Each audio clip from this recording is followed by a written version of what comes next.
आयुर्वेद में आने के बाद बहुत सारे फील्ड्स ओपन होते हैं, जिसमें पहले आपको ग्रेजुएशन करना होगा, उसके बाद पोस्ट ग्रेजुएशन और उसके बाद में पोस्ट डॉक्टरल डिग्री। लेकिन धीरे धीरे आपको ये पता लग जाता है कि मेरा इंटरेस्ट और मेरा कैरियर अपॉर्चुनिटीज किस में ज़्यादा बेटर है।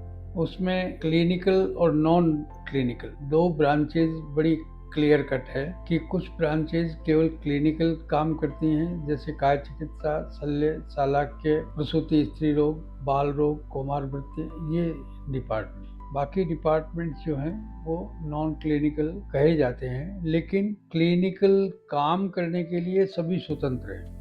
तो इसके बाद एक हमारा द्रव्य गुण विज्ञान है, जिसमें हर्ब्स से रिलेटेड काम होते हैं और बहुत बड़ा बिजनेस हर्ब्स का भी है। उनको आइडेंटिफाई करना, उनको ग्रो करना, उनको कल्टीवेट करना, उनकी स्टैंडर्डाइजेशन करना, उनको प्रिजर्व करना और उनका सबसे बेस्ट आइडियल जो अवेलेबिलिटी है वो बताना। इसी तरह से रसशास्त्र है, जो नॉन क्लिनिकल सब्जेक्ट है। फार्मेसी, जिसमें सभी तरह की दवाइयाँ आप बना सकते हैं या उनके बारे में आप जान सकते हैं कि और कितनी तरह का प्रिपरेशन, फार्मूलेशन आप बना सकते हैं। लेकिन कुछ सब्जेक्ट ऐसे हैं, जैसे संहिता डिपार्टमेंट है, उसमें आपको शास्त्र का एक बेसिक नॉलेज होना चाहिए, लेकिन उनकी भी रिक्वायरमेंट्स बहुत है।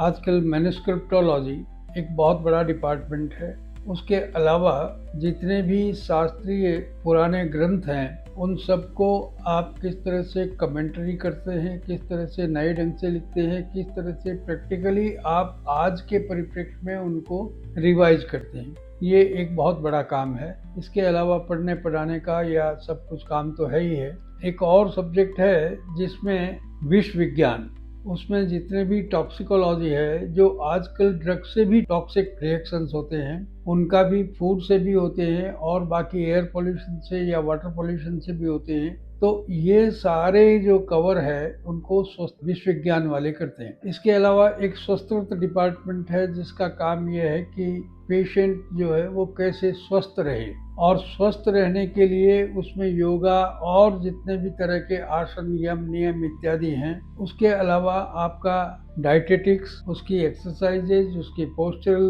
कंडीशंस और दुनिया भर के जो स्वास्थ्य के नियम हैं, उन सब के बारे में बताया जाता है। अब एक और इम्पोर्टेंट डिपार्टमेंट, जिसको सबसे ज्यादा इम्पोर्टेंट कहना चाहिए, वो है निदान। चाहे आप डॉक्टर हैं, किसी भी सिस्टम के डॉक्टर हैं, ट्रीटमेंट तो हो सकता है कि आपको अलग अलग मेडिसिन से करना पड़ेगा, लेकिन डायग्नोसिस जो है वो आयुर्वेद का सबसे ज्यादा इम्पोर्टेंट पार्ट है। और वो इतना डीपर डायग्नोसिस है कि वो पेशेंट का डायग्नोसिस करता है और डिजीज का डायग्नोसिस करता है, दोनों को कंबाइन करता है, और दोनों में क्या उसमें उसको एग्रीवेट करने वाले कारण क्या है और किस तरह से उनको कम किया जा सकता है, ये सारे जो परम्यूटेशन कॉम्बिनेशन है, ये सारे रोग निदान के विषय हैं। इसके अलावा बहुत सारे रोग जो अभी अननोन हैं, जिनके कॉज भी अननोन है, जिनकी पैथोलॉजी भी अननोन है, जिनका जो ट्रीटमेंट है वो तो डेफिनेटली अननोन ही रहेगा। तो ऐसी कंडीशंस में जो अननोन डिजीजेज हैं, जिनके अभी बहुत डार्क में है, जिनके बारे में साइंस, उसके बारे में भी बहुत सारी लाइट जो है वो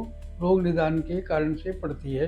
तो वो एक बड़ा इम्पोर्टेंट सब्जेक्ट है। अगर आप डायग्नोसिस या क्लिनिकल डायग्नोसिस के फील्ड में जाना चाहते हैं, तो वो भी एक अपने आप में बड़ा फील्ड। अब उसी में एक पार्ट होता है जिसमें मानस रोग, जो मेंटल डिजीजेज या मेंटल डिसऑर्डर्स, तो मेंटल डिसऑर्डर्स के लिए भी अब बहुत बड़ा स्कोप है, जो बड़ी प्राइमरी मेंटल प्रॉब्लम से शुरू होता है और बड़ी सीवियर मेंटल प्रॉब्लम तक जाता है।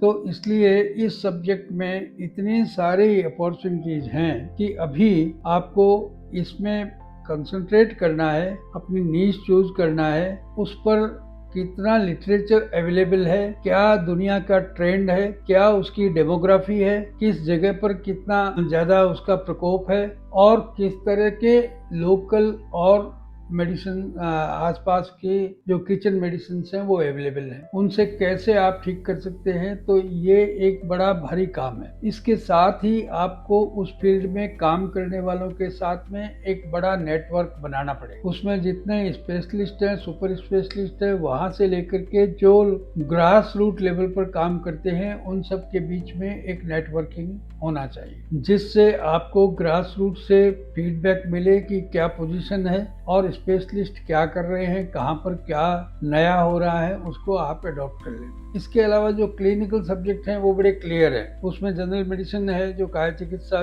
के, उसमें प्रसूति स्त्री रोग है जो स्त्री रोगों के बारे में बात करता है, या बाल रोग के बारे में जो पीडियाट्रिक्स है वो बात करते हैं, या सर्जरी और ईएनटी जो सब्जेक्ट हैं वो अपने अपने स्पेशलाइज सब्जेक्ट हैं। तो इतना सारा डिटेल्स है। इसके अलावा अब कुछ नए सब्जेक्ट उसमें जुड़ते चले जा रहे हैं, जैसे वृक्ष आयुर्वेद, जैसे सौंदर्य और कॉस्मेटोलॉजी, और इसके साथ साथ में आप छोटे छोटे कुछ कोर्सेज में कार्डियोलॉजी या कुछ ऐसे सब्जेक्ट जिनके बारे में आपने कभी सोचा नहीं है, जैसे वेटरनरी साइंस, वो भी आयुर्वेद में अब डेवलप हो रहा है, जिसको आप पशु आयुर्वेद कहते हैं। वृक्ष आयुर्वेद में आप कल्टीवेशन कैसे करेंगे मेडिसिन का, उसके बारे में नॉलेज दिया जाता है। तो इतने सारे टॉपिक्स हैं जिन पर आप काम कर सकते हैं।